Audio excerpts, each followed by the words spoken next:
بسم اللہ الرحمن الرحیم۔ السلام علیکم ناظرین، آپ دیکھ رہے ہیں اقرا ٹی وی پروگرام صورتحال کے ساتھ میں ہوں آپ کا میزبان سید رسول رضوی۔ ناظرین، ربیع الاول حضرت محمد مصطفیٰ صلی اللہ علیہ وآلہ وسلم سے منسوب مہینہ ہے، کیونکہ اس مہینے میں حضرت محمد مصطفیٰ صلی اللہ علیہ وآلہ وسلم کی ولادت باسعادت ہوئی۔ یہ مہینہ تمام عالم انسانیت کے لیے مبارک مہینہ ہے، کیونکہ اس مہینے میں رحمت للعالمین حضرت محمد مصطفیٰ صلی اللہ علیہ وآلہ وسلم کی ولادت ہوئی، اور خصوصاً مسلمانوں کے لیے اور بھی زیادہ مبارک مہینہ ہے، کیونکہ اس مہینے میں حضرت محمد مصطفیٰ بانی اسلام، بانی شریعت مقدسہ، ان کی ولادت باسعادت ہوئی۔ اس مہینے میں حضرت محمد مصطفیٰ صلی اللہ علیہ وآلہ وسلم کی زندگی کے مختلف پہلوؤں پر ہم بات کرنا چاہیں گے، کیونکہ پیغمبر اکرم حضرت محمد مصطفیٰ صلی اللہ علیہ وآلہ وسلم تمام عالم انسانیت کے لیے، تمام عالم اسلام کے لیے نمونہ عمل ہے، جیسا کہ قرآن مجید میں خداوند قدوس نے خود ارشاد فرمایا، لَقَدْ كَانَ لَكُمْ فِي رَسُولِ اللَّهِ أُسْوَةٌ حَسَنَةٌ، یقیناً بے شک پیغمبر دو عالم صلی اللہ علیہ وسلم کی زندگی میں تمام انسانوں کے لیے نمونہ عمل ہے۔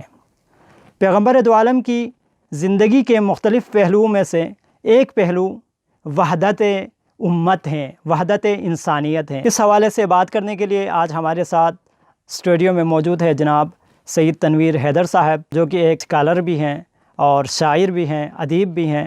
آج بات ان سے کریں گے۔ سب سے پہلے میں شاہ صاحب آپ کو اپنے پروگرام میں خوش آمدید کہتا ہوں، اور اس کے ساتھ ساتھ یہ سوال آپ سے ہیں کہ اسلام میں وحدت کی کیا اہمیت ہے؟ بسم اللہ الرحمن الرحیم۔ سب سے پہلے تو میں آپ کا شکر گزار ہوں کہ آپ نے اپنے چینل میں مجھے مدعو کیا اور مجھے اظہار خیال کرنے کا موقع دیا۔ تو آپ نے جس طرح فرمایا کہ اسلام میں وحدت کی اہمیت کیا ہے، وحدت کے حوالے سے قرآن مجید میں کئی آیات ہیں، خصوصاً جو سورہ آل عمران میں ایک آیت ملتی ہے کہ بسم اللہ الرحمن الرحیم وَاعْتَصِمُوا بِحَبْلِ اللَّهِ جَمِيعًا وَلَا تَفَرَّقُوا، کہ اللہ کی رسی کو مضبوطی سے تھام لو اور آپس میں تفرقہ نہ ڈالو۔ پھر اب جب ہم دیکھتے ہیں کہ اسلام کی جو اجتماعی عبادات ہیں تو ان کا بھی ایک مقصد اتحاد ہے۔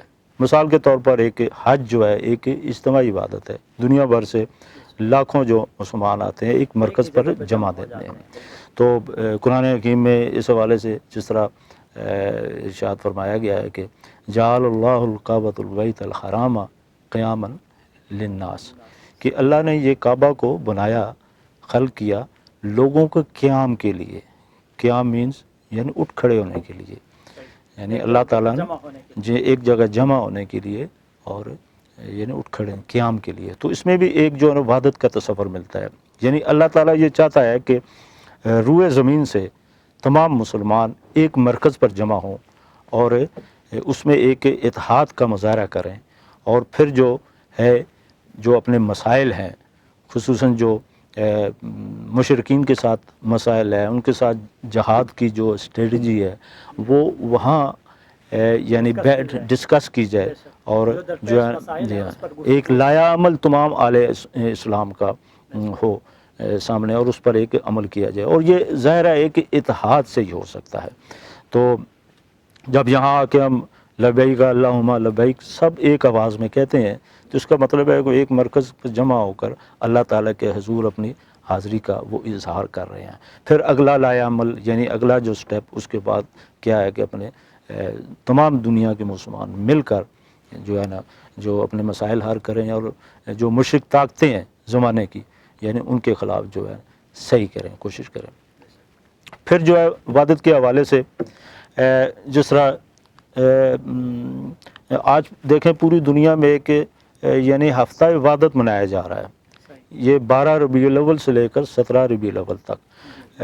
یہ اہل تسنن کے نزدیک رسول پاک کی جو ولادت ہے وہ 12 ربیع الاول ہے، اور اہل تشیع نے 17 ربیع الاول، اور اس میں بھی بعض اہل تشیع کے علماء کے نزدیک 12 ربیع الاول ہے۔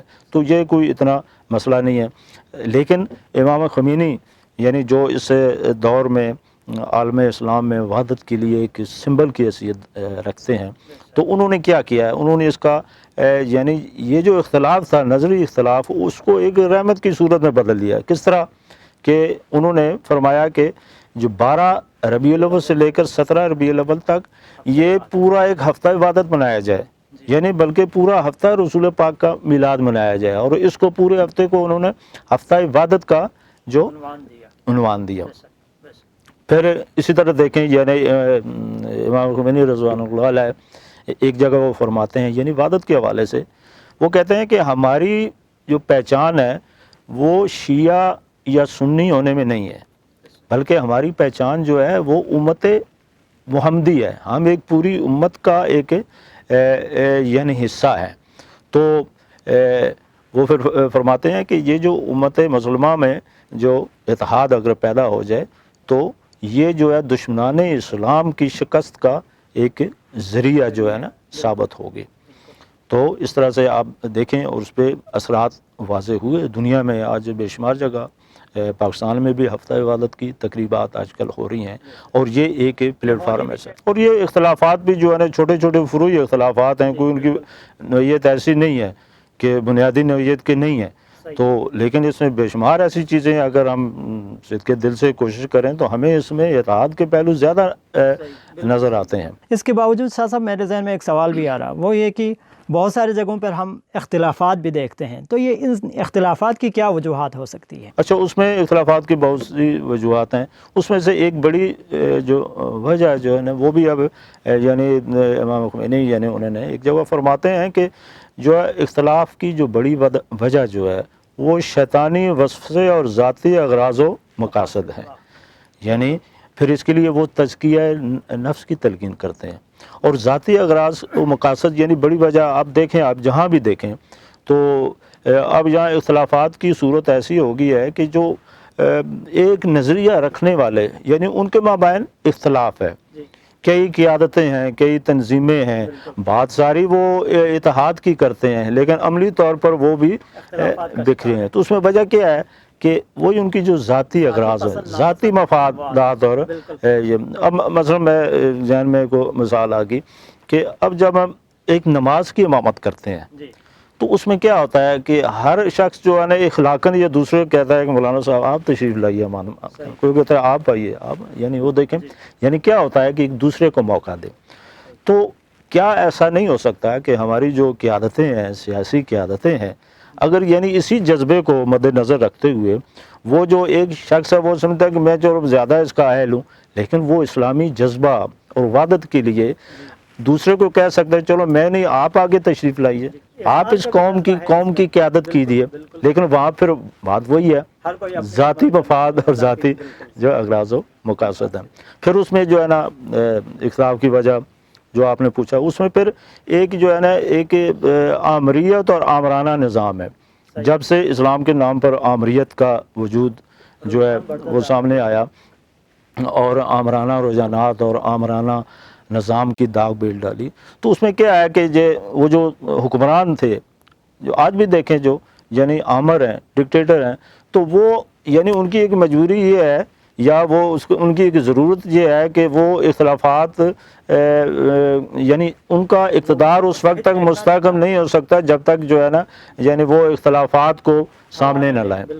تو یعنی اب وہ جو ہے نا وہ پھر اختلافات کے بیج انہوں بوئے۔ تو پوری تاریخ آپ دیکھیں، اسلامی تاریخ دیکھیں، پھر آپ جب یہاں برصغیر میں جو نگاہ دوڑاتے ہیں تو اس میں جو ہمارے مسلمانوں کے درمیان اور برصغیر کے لوگوں کے درمیان جو اختلاف کا جو سب سے بڑا جو سبب جو یعنی وہ تاج برطانیہ تھا، یعنی انگریز حکومت جو یعنی تو اس دور میں جی ہاں، تو ہاں بالکل وہ یعنی انہوں نے پھر اپنے نظام کو طول دینے کے لیے یہاں مسلمانوں میں مختلف فرقے پیدا کیے، مثال کے طور پر قادیانیت کا فروغ اسی دور میں، اسی طرح مسلمانوں میں اور فرقے جو ہیں سب جانتے ہیں یعنی وہ کون جو اس کی پیداوار جو ہے وہ کس کے گملے میں وہ پروان چڑھے۔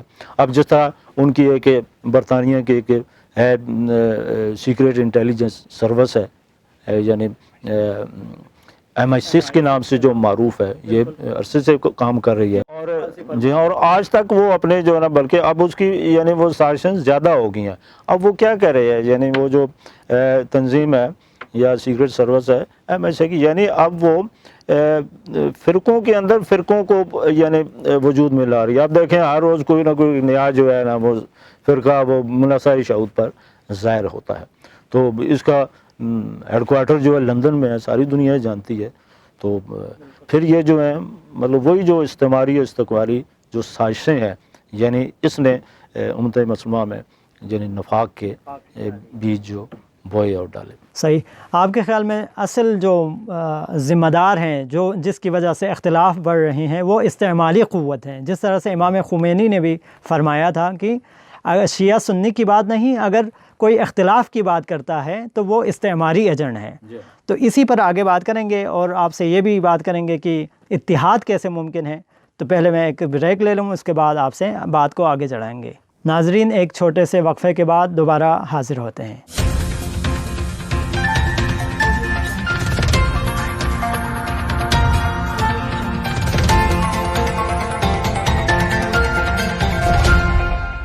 ناظرین، پروگرام صورتحال میں آپ سب کو ایک دفعہ پھر خوش آمدید کہتے ہیں اور گفتگو کا سلسلہ دوبارہ شروع کرتے ہیں. جی تنویر حیدر صاحب، ہماری گفتگو ہو رہی تھی کہ جس میں آپ نے فرمایا کہ امت کے درمیان میں اختلافات بہت سارے ہیں. تو میری آپ سے یہ سوال ہے کہ یہ امت کے درمیان اتحاد کیسے ممکن ہے؟ جی بہت اچھا سوال ہے. یعنی یہ اتحاد جو ہے یعنی کس طرح ممکن ہے، یہ اختلافات کس طرح ختم ہو سکتے ہیں؟ تو اس کے لیے سب سے بڑا جو ایک یعنی ذریعہ ہے اختلافات کو دور کرنے کا، یعنی وہ ایک مرکز اور قیادت کا ہونا جو ہے ضروری ہے. ہمیں اس وقت سب سے جو ضروری ہے وہ ہے کہ ایک مرکز ہو ہمارا اور ایک قیادت ہو مسلمان ہے. لیکن اب جو ہے اب یہ نہیں کہا جا سکتا کہ عالمی سطح پر ہمارا کوئی مرکز نہیں ہے. تو الحمدللہ اس وقت جو آیت اللہ خامنہی رہبر معظم جو ہیں، یعنی وہ پورے عالم اسلام کی وہ قیادت کر رہے ہیں، ان کی رہنمائی فراہم کر رہے ہیں. تو ضرورت اس امر کی ہے کہ اس مرکز سے اپنے آپ کو منسلک کیا جائے. وہ جس طرح اقبال نے کہا نا کہ پیوستہ رہ شجر سے امید بہار رکھ. تو ہم جب یعنی اس مرکز سے منسلک ہوں گے اپنے اختلافات بلا کر، تو پھر جو ہے یعنی ہمیں کامیابی ملے گی.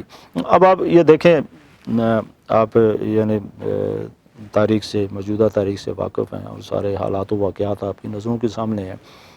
یعنی اس وقت یعنی عالم اسلام میں جتنی تاریخیں چل رہی ہیں، مثال کے طور پر یہ کشمیر کی تاریخ ہے، اسی طرح فلسطین کی تاریخ ہے. تو یہ کیا وجہ ہے کہ یعنی ان کو اس طرح کامیابی نہیں مل رہی؟ اس کی وجہ یہ ہے کہ یہ ابھی ایک پرچم تلے یا ایک مرکز تلے یہ متحد نہیں ہے جس طرح مطلب ہونا چاہیے. سب کو ایک جگہ پر جمع ہونا جی ہاں ایسا نہیں ہے. جی ہاں. اور اس میں جی ہاں پھر اتحاد کامیابی کا ایک یعنی ذریعہ یہ ہے کہ ہم جو ہے اس کو یعنی کربلا سے جو ہے نا ہم اپنے لیے ہدایت کشید کریں. امام علی مقام کا پرچم تھام کر جو یعنی انقلاب کے سرخیل ہیں، تو جب تک ان کے پرچم کے سائے تلے نہیں آئیں گے تو کامیابی نہیں ملے گی. آپ کے سامنے مثال یعنی لبنان کی حزب اللہ کی تنظیم. اب کیا ہے کہ اسرائیل نے یعنی کتنے عرصے سے کتنے حملے کیے، کتنی جنگیں اس سے پہلے یعنی عرب ممالک سے ہوئیں یا اب بھی ہو رہی ہیں، لیکن وہ کیا وجہ ہے کہ ان کو یعنی کامیابی نہیں حاصل ہو رہی. لیکن اس کے مقابلے میں لبنان کی جو حزب اللہ تنظیم ہے، یعنی اس نے کیا پرچم امام علی مقام کو تھام کر یعنی مقاومت کی ایک نئی تاریخ رقم کی ہے. اور جس طرح وہ ان کے قائد جو حسن نصر اللہ، ان سے ایک دفعہ پوچھا گیا کہ یہ آپ کیوں اتنی کامیابی جبکہ اسرائیل ہے اتنی بڑی طاقت ہے، تو یعنی عربوں کو اس نے شکست دی ہے کتنی جنگوں میں، عربوں کے کئی ممالک ہیں، کئی ان کی یعنی اتنی تعداد ہونے کے باوجود بھی وہ اس کو یعنی کامیابی حاصل نہیں کر سکے. تو انہوں نے فرمایا کہ یہ جو ہماری کامیابی کی وجہ یہ ہمارا جو نعرہ ہے لبیک یا حسین.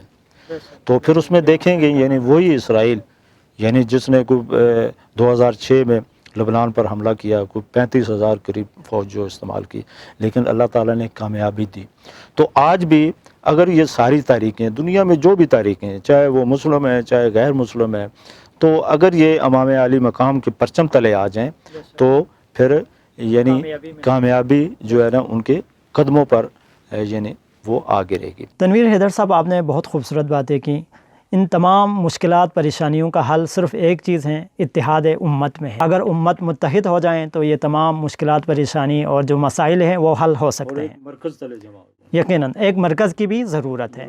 اور اس کے ساتھ ساتھ تنویر شاہ صاحب، میں آپ سے کچھ اشعار بھی سننا چاہتا ہوں، کیونکہ آپ ایک بہت ہی انقلابی شاعر ہیں، خوبصورت شعر کہتے ہیں، تو ماہ ربیع الاول کے حوالے سے کچھ اشعار ہمارے ناظرین تک بھی پہنچائیں۔ یہ آپ کی ذرا نوازی کچھ شعر جو ہیں یعنی میں نے لکھے ہیں اس مہینے کی مناسبت سے، اور یعنی اس میں کچھ دیکھیے کہ عرض کیا ہے کہ محسن انسانیت کا یہ جلی فرمان ہے، سبحان اللہ۔ محسن انسانیت کا یہ جلی فرمان ہے، حرمت کعبہ سے بڑھ کر حرمت انسان ہے۔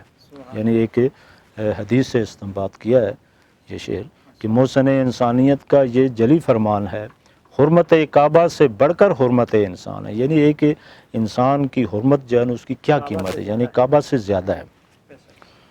پھر اگلا شعر دیکھیے کہ ایک انسان کا لہو صرف ایک انسان کا نہیں، ایک انسان کا لہو صرف ایک انسان کا نہیں، ایک انسان میں تمام انسانیت کی جان ہے۔ اللہ، سبحان اللہ۔ ایک انسان کا لہو صرف ایک انسان کا نہیں، ایک انسان میں تمام انسانیت کی جان ہے۔ اور شعر دیکھیے کہ دین حقہ کی بنا تیغ آزمائی پر نہیں، دین حقہ کی بنا تیغ یعنی یہ جو دین ہے یہ کوئی تلوار کے زور سے نہیں پھیلا۔ جس طرح کچھ لوگوں کا نظریہ جی ہاں، یہی ہے کہ مطلب جی ہاں اس طرح ہم دین کو پھیلا سکتے ہیں، وہ نہیں۔ غارت کے ذریعے سے دین کو پھیلایا جائے، جی ہاں، یہ ایسی چیز نہیں ہے۔ تو یہ دین حقہ کی بنا تیغ آزمائی پر نہیں، اصل دین عقل و دلیل و حجت و برہان ہے۔ واہ، سبحان اللہ، سبحان اللہ۔ دین حقہ کی بنا تیغ آزمائی پر نہیں، اصل دین یعنی دین کی جو بنیاد ہے، اصل دین عقل و دلیل و حجت و برہان ہے۔